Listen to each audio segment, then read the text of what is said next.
Hello, fellow developers. I'm Chris, but you might also know me as Rware. I'm a third-party developer for modules in the Voltage Modular ecosystem, and I've been doing this for well over a year now. I've been programming professionally for over 10 years, or even longer. I kind of lost track, but audio DSP, that was new for me. I've always been interested, and about a year ago, a little bit less than a year ago, I took the plunge and told myself, okay, I know programming, I get this audio stuff done as well. And that's what I did.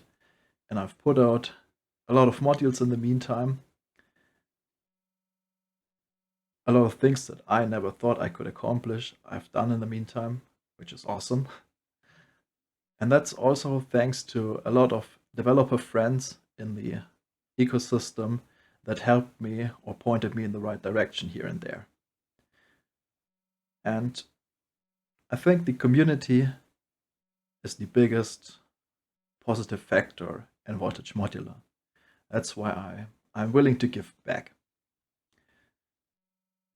I was talking about the time I've spent with developing modules.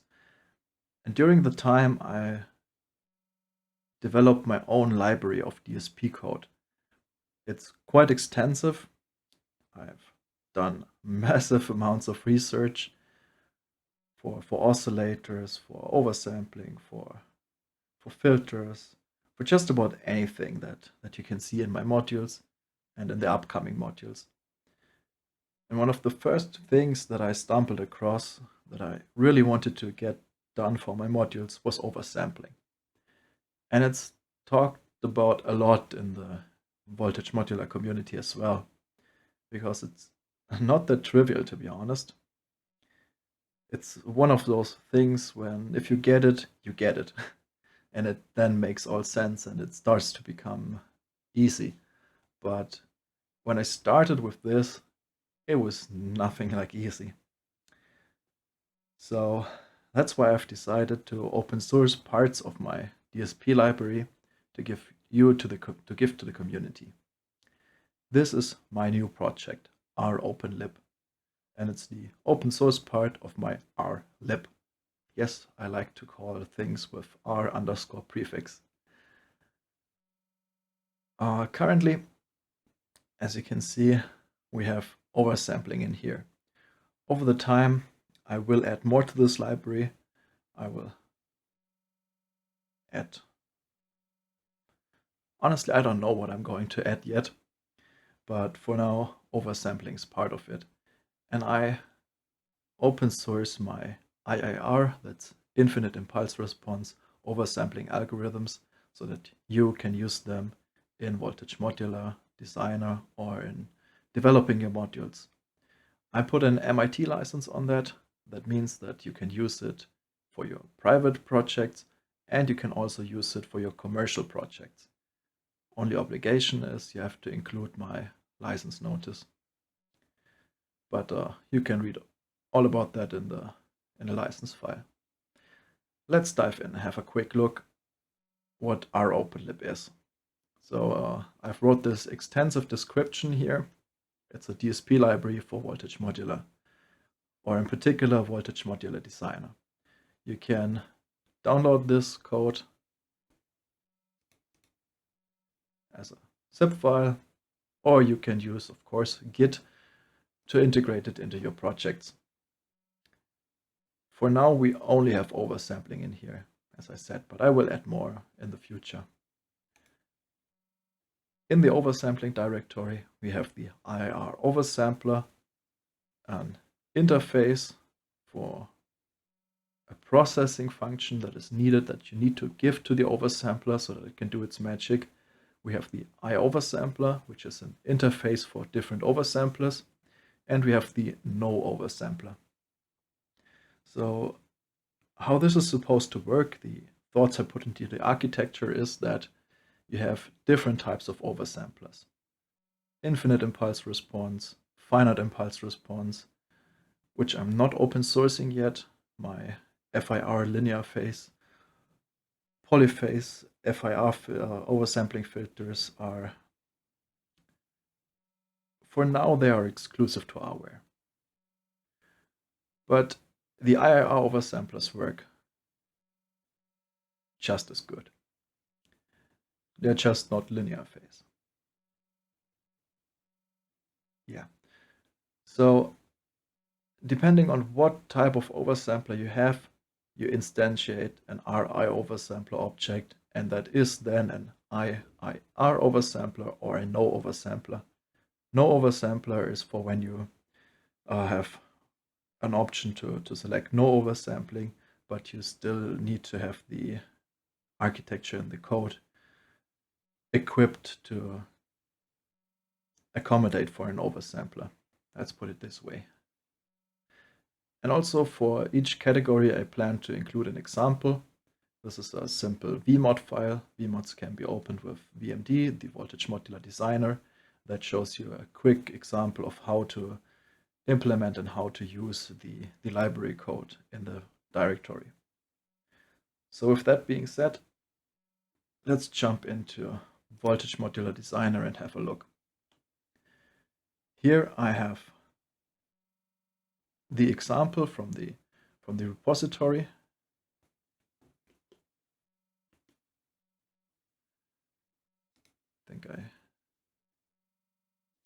I got it now. I'm in the right window. And the way that it works, all you need to do is here, you have to add additional Java files, and you add them with the plus. You select the IIR oversampler, the oversample processor interface, the interface for the oversampler, and if you need, also the no oversampler. And that's it, what you have to do in VMD directly. What you have to do in code, I could show you here, but I really don't like this editor. So welcome to my editor of choice. This is the same as you do in VMD. It's just that I have an external editor. So in order to use the ropenlib functions, you have to import them in this user import sections. I'll highlight that for you real quick. You have to type out all of this.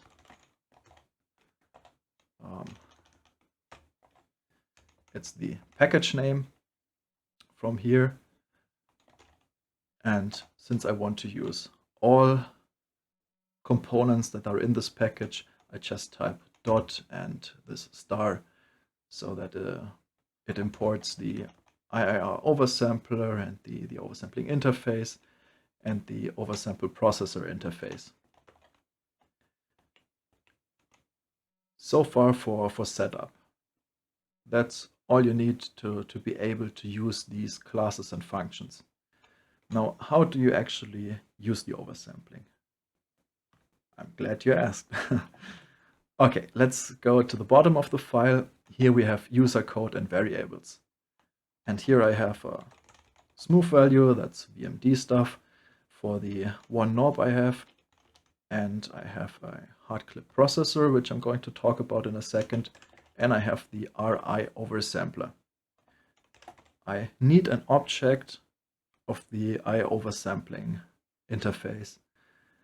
And this object will be an RIR oversampler.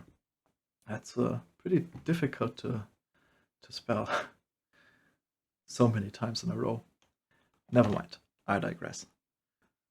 Okay, of course you can't instantiate the interface, so I'm not going to have an RI oversampler object. I will still have an IIR oversampler object, but the variable will have the type RI oversampler so that I can switch between different types of oversamplers, which is important in this example.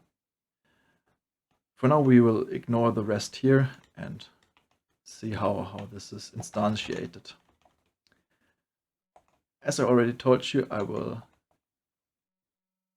create an object, an IIR oversampler object, that this variable will then hold.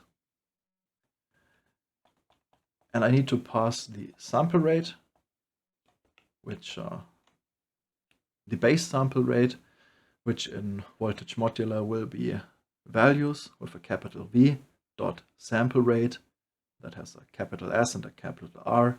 That's a constant in VMD that will default to 48 kilohertz, which is the base internal sampling rate in voltage modular. And yeah, I could do without that, but I decided to include that in the signature.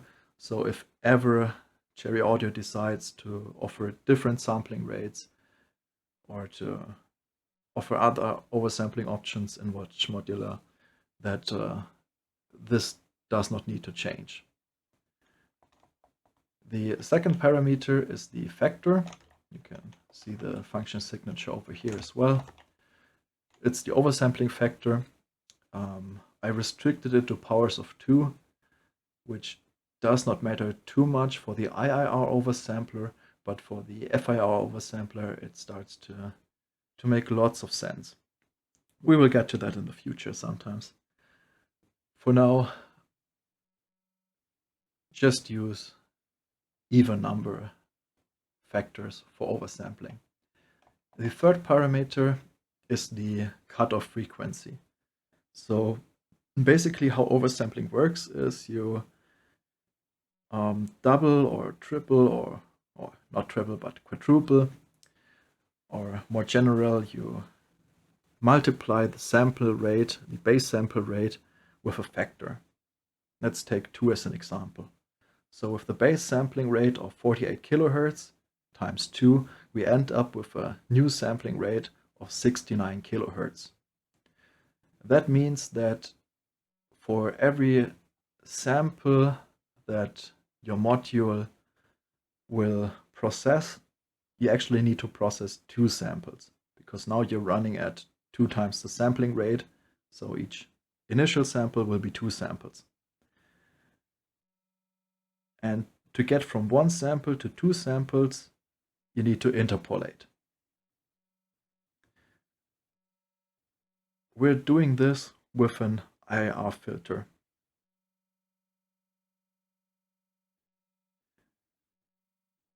I'm not going to dive deep into the technicalities of that because we don't need that to use that, and I want to keep this guide short. For now, I'll resort to trust me, bro. That's just how it works. Or if it is not how it works and you have a way better implementation, let me know in the comments. Or create a pull request for this repository. That'd be awesome. Collaborative effort. Okay, but once you have the correct number of samples, you process these samples and you need to filter. So when we have extended the range to 69 kilohertz, we will chop off all the unnecessary frequency content above half of the initial Nyquist frequency. Nyquist is half the sampling rate. That's the uppermost frequency that you can reproduce with a sample rate. So for 48 kilohertz, it'll be 24 kilohertz. Since the filter is not infinitely steep, so it is not cut at 24 kilohertz and it cuts everything from 24.001 kilohertz onwards, we need to give some leeway. In this case, I decided on 20 kilohertz because above 20 kilohertz you must have golden ears to hear that, and it gives us 4 kilohertz of room for the oversampling filter to do its magic. So for the upsampler and the downsampler equally.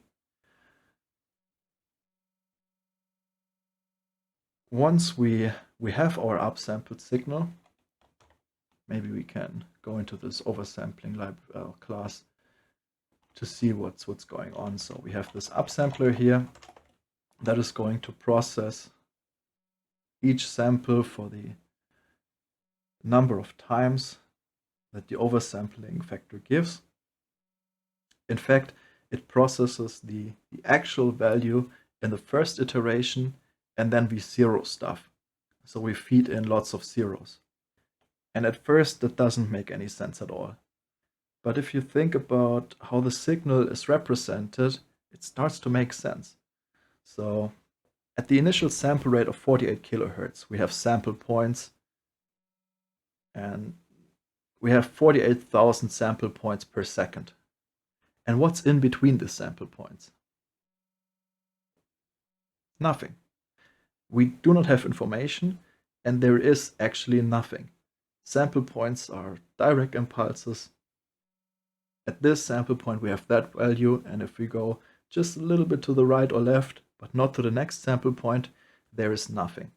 So it actually makes lots of sense to zero stuff and to fill the filter with zeros for the missing values, so that the filter can then interpolate these missing values.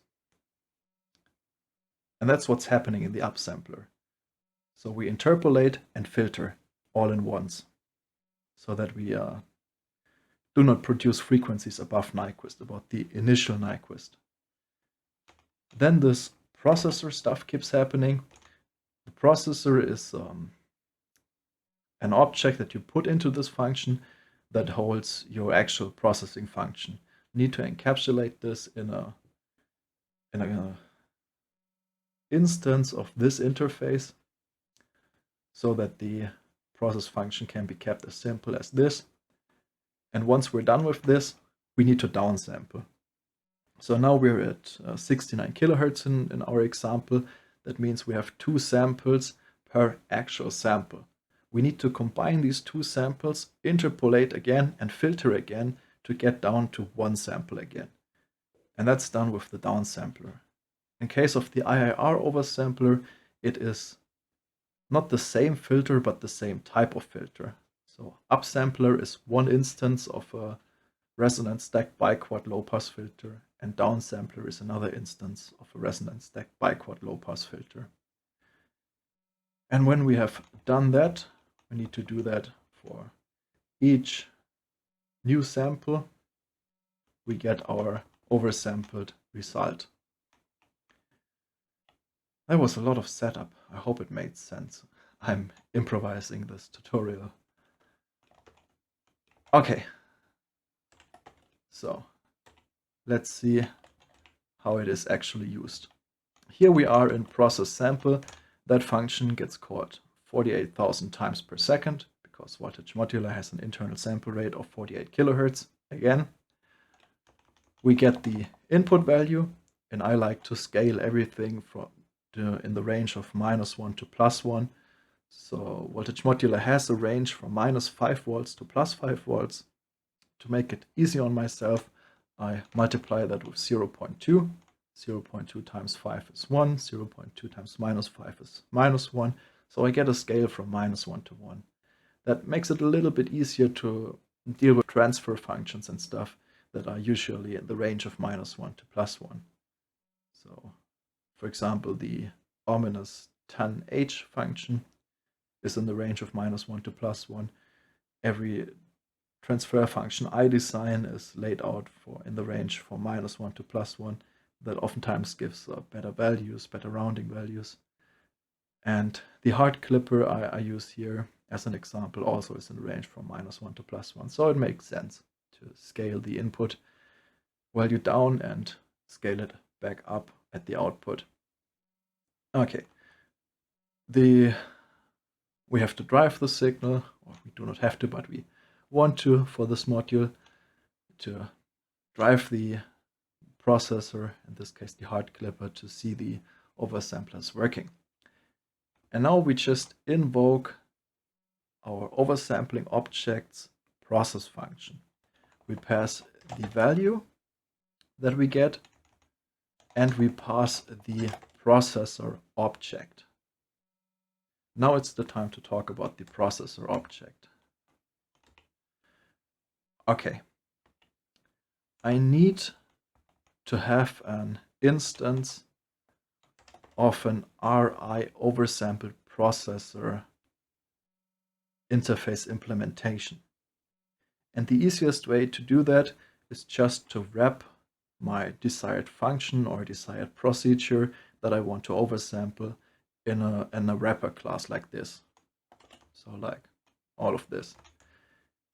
I want to implement a hard clipping function, and in order to implement the RI oversample processor interface, let's actually open the interface. I only need to implement the process function, which has this signature. It's a public function. It has to return a double value, and it has to take a double value as an input argument. So that's what we do here. We implement the process function. We take value as an input argument. It's a double value, and we return a double value. This is a neat way to design a hard clipper without branching. So I could also do something like if value greater than, or let's do it this, if the absolute value is greater than 1, mistyped here, then I return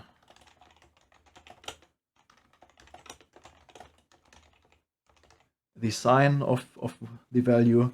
So if it's bigger than 1, I will get 1, because the signum function returns 1 for positive values, -1 for negative values. And else I return just the value, because it's linear up until the hard clipping point. But then I have the branch, and once you get to know DSP, you know branching is bad because it is very costly on the CPU, especially for stuff that you do 48,000 times a second. So this is a hard clipper that's a little bit more efficient. Did some benchmarking, and it actually outperformed the if-else stuff. If you're interested how this works, let me know. I can explain. It's actually quite simple. It just looks intimidating at first, but it's just hard clipping at -1 and +1.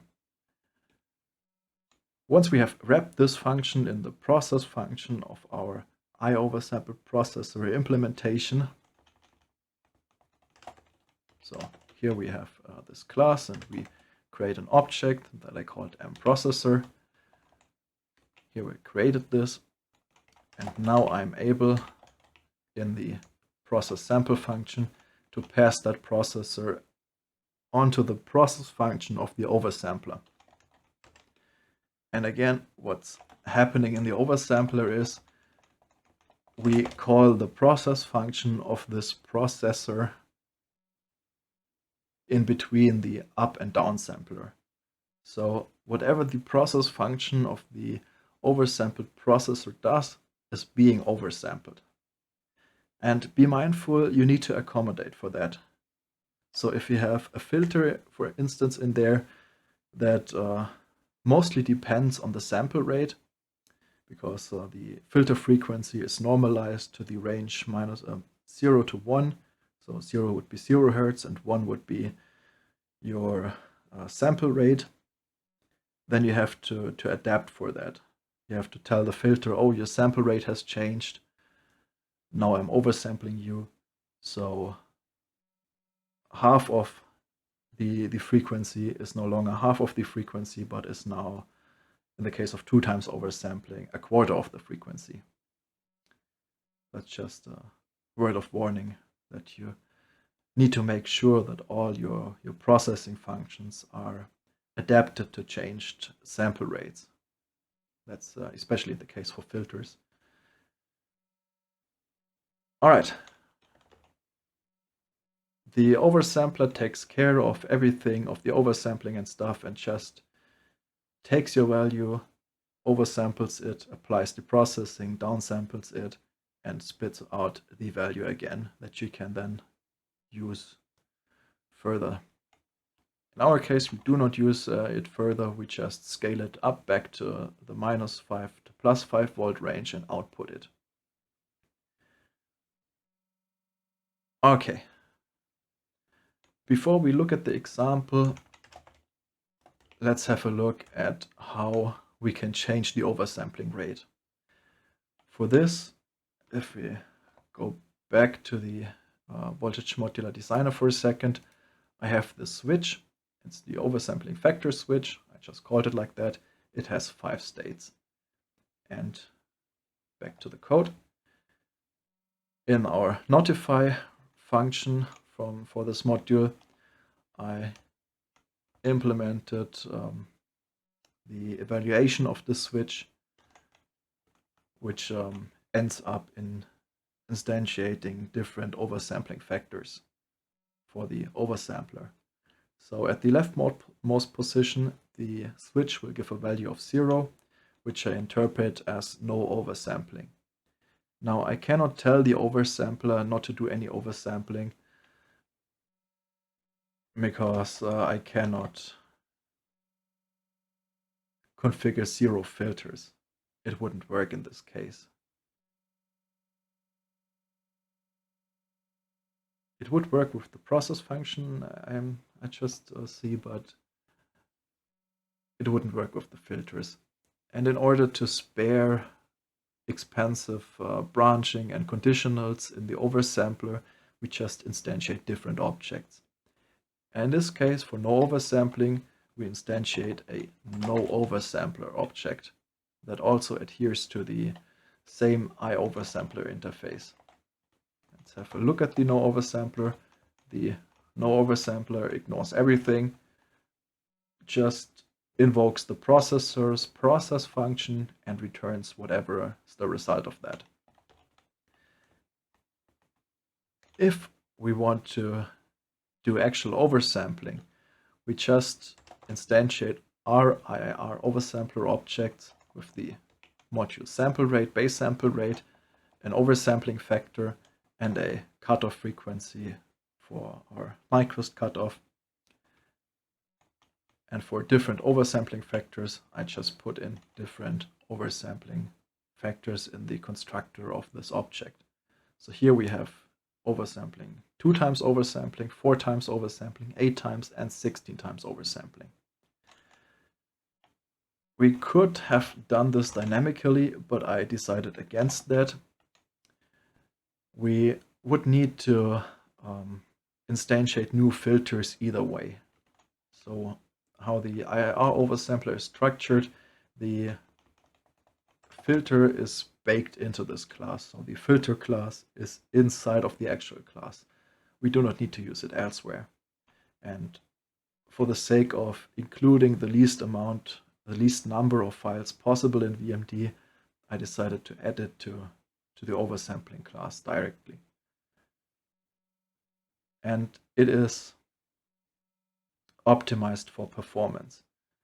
So there is no way to change the stack. We use 7 biquads for the filtering to get a very steep cutoff. The coefficients, once they are set, we have this calc biquads function that does the calculation of the filter coefficients. That gets called straight from the constructor. There's no way to change that.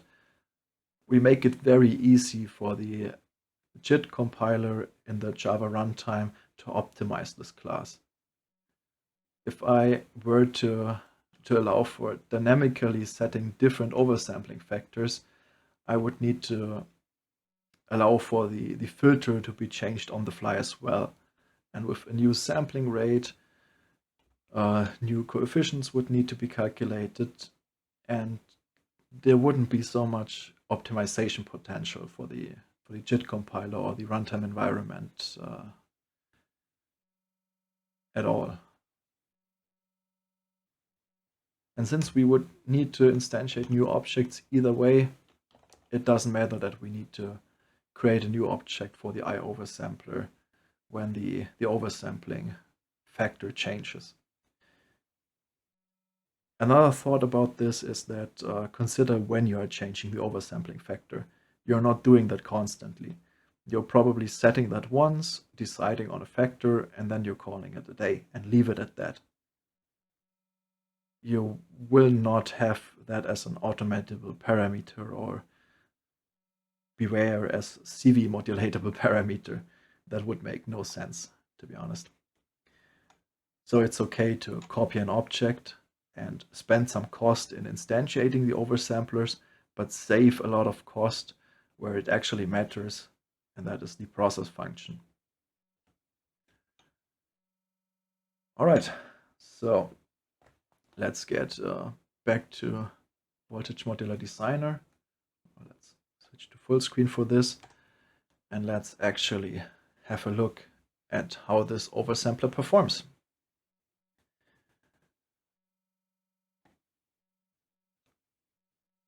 Come on, compile. Okay.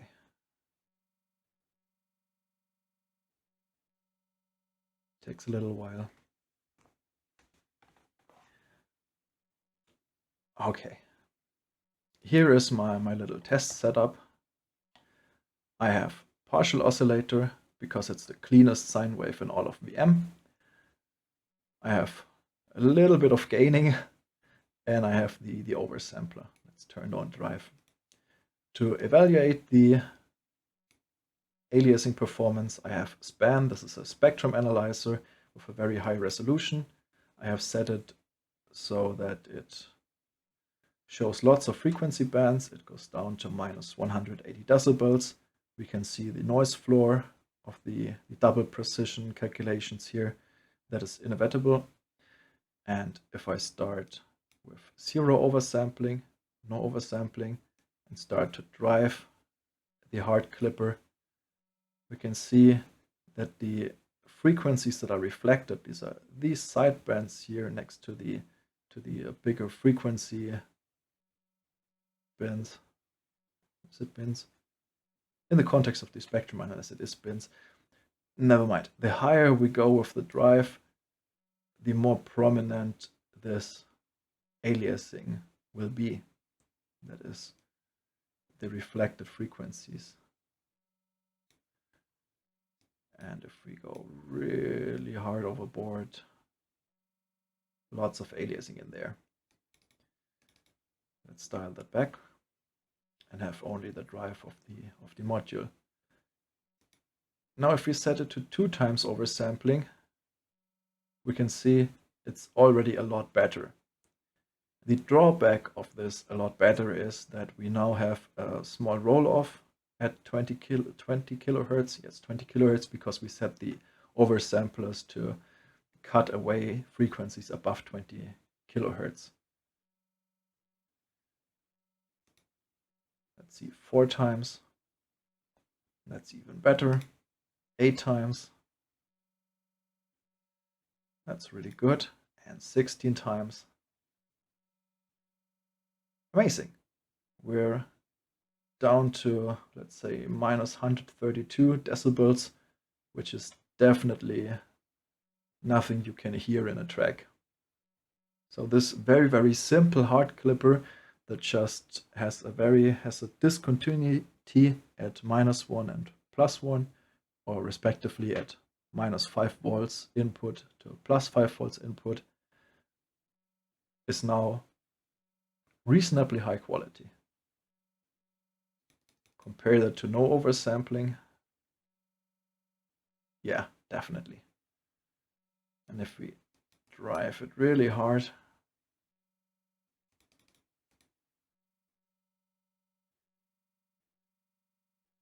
performs great. There are a few drawbacks to this, however, that I want to bring to your attention. Ignore this endless list where I can never find stuff. Okay, we need the multi-oscilloscope to see what is going on here. So this is the input, and as you have seen, we have only one harmonic, and it's clean up to Nyquist. Yeah, advertisement for partial oscillator.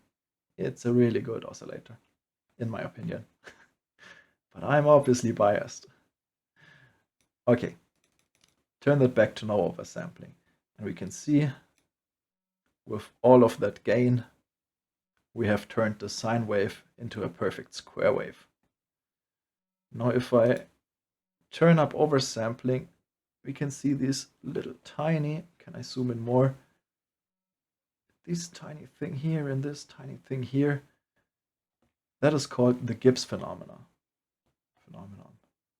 Yeah, phenomenon. I can't talk. Due to the interpolation, we now have values that exceed the hard clipping threshold. It's not by much in this case, but this can matter in some scenarios. Also, the IRR oversampler introduces a little bit of latency. You can see here that when the square wave is crossing the 0 line is not when the sine wave above has crossed the 0 line. It's shifted just a little bit. That is in the sub 100 samples. What is it? I calculated it once. It probably is like 16 samples or something. You can measure that, but it is there. Keep that in mind if you rely on signals that are dependent on samples, like trigger signals. So yeah. Also, if we give it less drive, way less drive, we can see that it's still shifted a little bit. Now let's make this waveform more interesting and turn up the oversampling factor. Okay. What is also happening? The IIR oversampler is not linear phase. We can't really see that here because due to the resonance stacking, it is reasonably minimum phase and only changes the phase a lot at Nyquist, where we currently do not have a lot of content, to be fair. Maybe if we can up the octave a bit. We have to dial back feedback here. Okay, I expected it to see more. See, that's how high quality the IIR oversampler in hardware modules and now in your modules as well is. It doesn't mess up the phase as much as I thought it does. But this can happen if we not take partial oscillator, but a more harmonically rich oscillator. Keep in mind that the infinite impulse response filters have an effect on the phase, and that can change the response to nonlinearities, for instance. And the higher the oversampling factor, of course, the more effect on the phase it will have.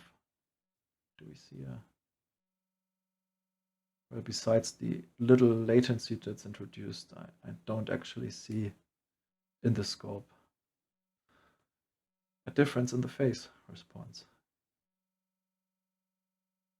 If you're curious about this, load up an FX instance of voltage modular in the plugin doctor, for example, and run the input through this example module and back out into plugin doctor, and then you can see the group delay, so the phase delays plotted over the frequency, and you can see that at Nyquist, at the cutoff frequency of the oversampling of the up and down sampling filters, that it messes up the phase quite substantially, which, as you can see, it doesn't matter for most signals. All right, that just about sums it up. I hope that explains how you can use ropenlib in voltage modular, specifically the oversampling library in voltage modular and in your modules. Let me know if you have any questions in the comments or any remarks, or if you can do it better and want to show me how, then you can also tell me in the comments. Always grateful for feedback. And as always, also like and subscribe, share the video, whatever.